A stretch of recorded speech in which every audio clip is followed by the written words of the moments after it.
This week, as we continue reading through the Bible together, if you're on the schedule, you're reading a large part of the book of Numbers.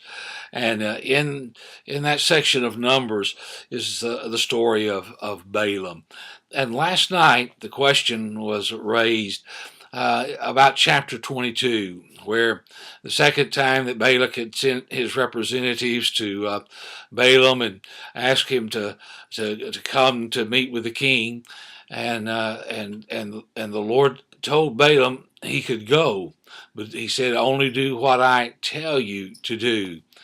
And then the next day, Balaam gets on his donkey and he begins to go. And it says God was angry against him because he went and stood before him as an adversary.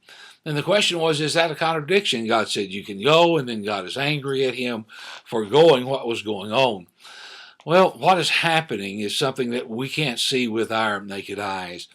But the anger of the Lord was not that Balaam was going, but the motive in Balaam's heart as he was going.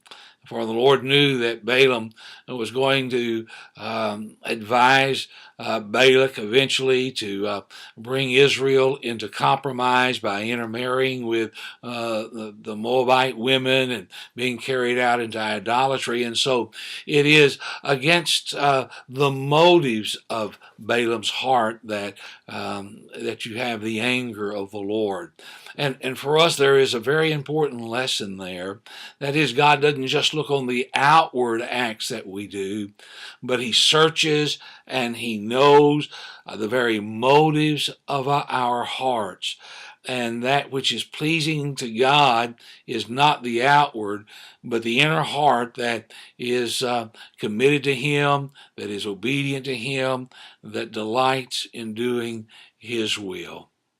Well, I pray that as we are reading together, that God is speaking to your heart. His word is living and powerful and sharper than a two-edged sword.